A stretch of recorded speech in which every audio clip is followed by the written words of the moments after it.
नमस्ते, प्रणाम, राम राम दीदी बहनी बाबू भैया अम्मा चाची सबसे प्रणाम बा। अपने चंदा देहाती लोकगीत 128 पे आप सबका बहुत बहुत स्वागत करत है। और चलत ही आप लोगन के बहुत ही दर्द भरा सोहर गीत सुनावे।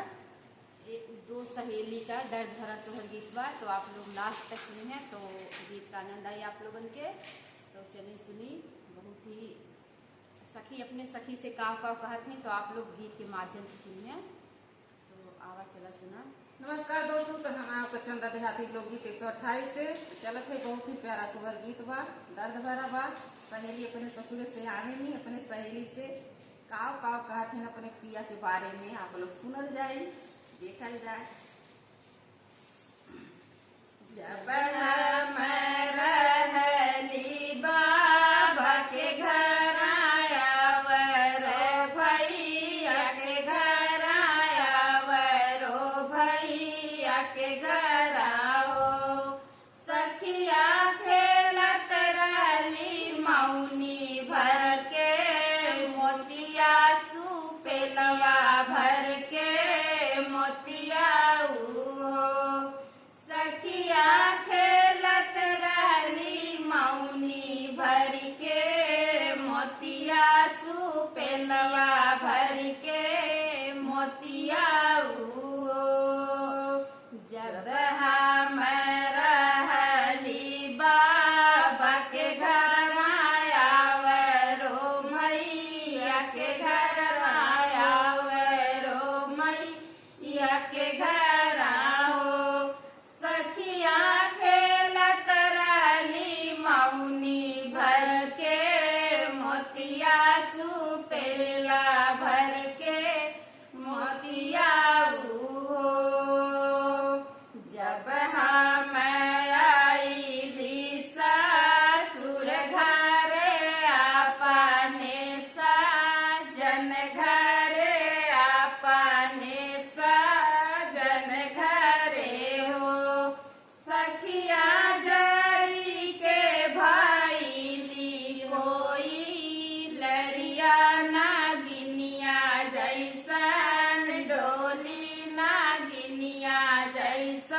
लैया लावेलू हो बहुअर किया मोरा घर बागरी बैसाखी से लैया लायू साखी से लैया लावेलू हो जब हम रहली नैहर मात बाबा के घर मात माई के घर माई हो सासू माऊनी भर खेलत रहली मोतिया सुपेलवा भर मोतिया सुपेलवा भरल मोतिया सासू मौनी भर के खेलत रहली मोतिया सुपेलवा भर के मोतिया सुपेलवा भर के मोतिया हो सासू जब हम आई ससुररिया तजरी के कोयल भैली नागिन जैसन डो